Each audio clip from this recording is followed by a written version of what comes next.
So you may have noticed that there seems to be an awakening that's happening right now in the world. That in many places in the world, people are talking about a new impulse that's emerging. And for me, it is a new impulse, but it's also a remembering, an old remembering. And I have felt that same impulse that maybe you have, that something is happening. It's almost like we're in the middle of a transitional period for the planet. And along with that transitional period are challenges. There's the warming of the planet. There's a die-off of species. There's habitual unconsciousness and separation in people's ways of thinking about themselves in relationship to each other and to life.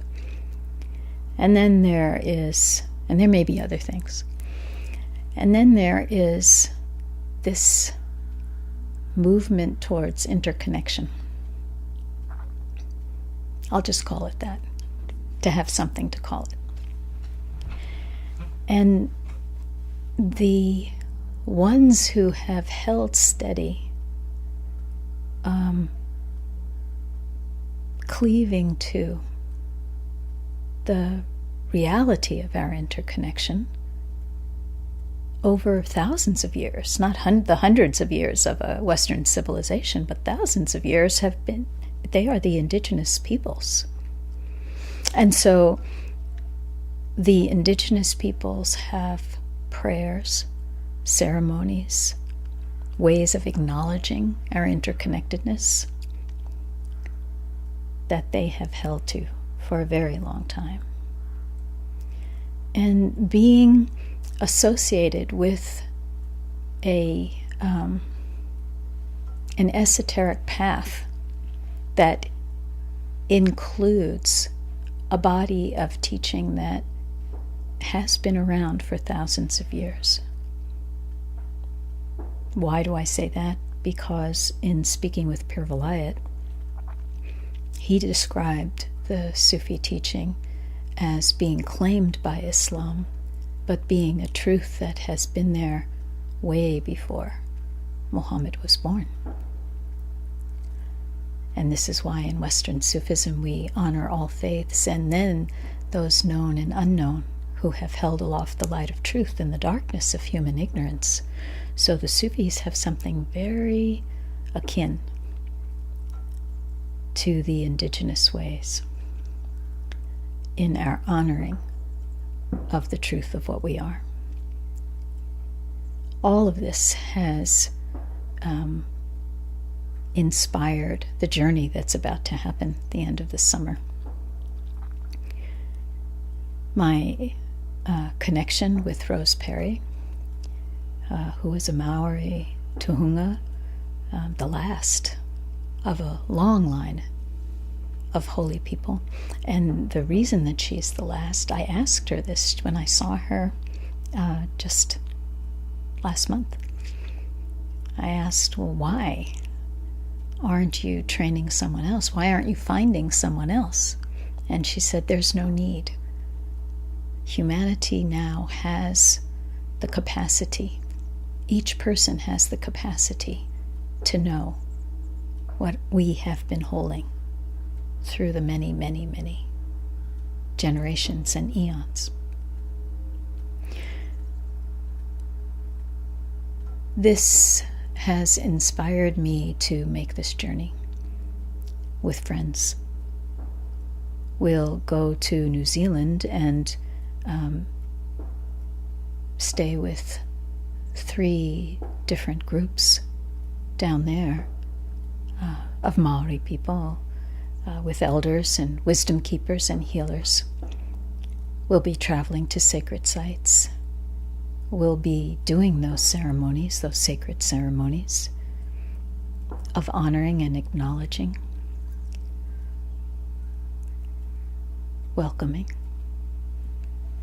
And then we'll come to the United States and we'll be in the Southwest, traveling and visiting people among the Navajo, the Hopi, the Havasupai, Yaqui, Ojibwe, Apache, many tribes here.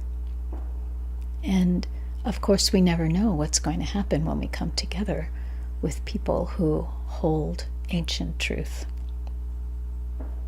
I'm assuming because of this emerging awakening that we all share in, that what happens will be important.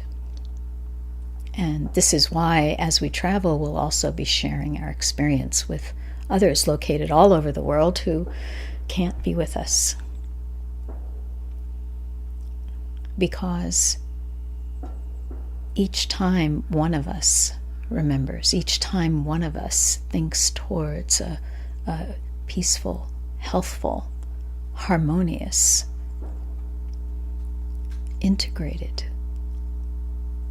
life, a life integrated with nature, a life integrated with the divine beyond what we can see and hear and touch, it brings that awakening more fully through this transitional period.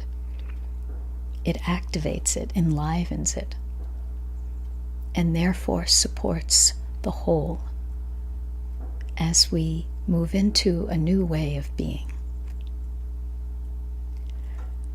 I feel this is really important, and there's a power of an energy that's driving it. I mostly sit here and am amazed at the people who keep stepping forward and step forward because they are also experiencing this. Maybe you also feel, yes, there's something happening and I do want to support it. I do want to be a part of this awakening. I just wish to know what I can do. And I'll tell you what that is. You can think with us in a new way. You can imagine a world where people can hear each other's differences and honor them rather than feel threatened by them. You can take small steps in your own life to preserve the ecology. Things as simple as recycling, as simple as watching your water consumption, as simple as honoring the land that you walk upon. We're talking about allowing a new way of being to emerge, and that is a natural process. It's not something that is contrived. And so, as we travel, I hope we'll be traveling with you as well. We'll certainly share what's happening, and remember, time and space, they're just creations. You really can be with these sacred ceremonies as they happen. Let them be alive in you as soon as you notice. And if you lend your prayers, your hopes, your imagination towards what we can be, it will make a big difference. Because each one of us that steps forward and takes responsibility for living in a new way is affecting the whole, like a stone dropped in a peaceful lake. The ripples go out from each one of us and help this newness to emerge. I hope you come along. I'll be expecting you. And we'll meet in our joined faith in the future. Faith and action. Yeah. You know, you talk about, oh, there's a plant growing and You notice maybe that there's a leaf or two, but you don't really take it in. It doesn't have importance to you, and yet this is life showing itself. It's creation. It's showing itself. So there's so many small ways to honor the beauty and wholeness of life, rather than seeing that your house is a mess. You could, as you say, go outside and raise your arms up and be aware of the sky and the sun and your feet on the ground and the small things that are growing, and it's huge. And honor that. Then you bring that consciousness into what you're doing, and maybe you'll honor your actions as well. Let that be part of your growth. I have this experience with nature, and in a way I limit it by not taking the next step. The next step is being a little more conscious of that largeness that this is expressing, and just a little bit more, you know? Yeah.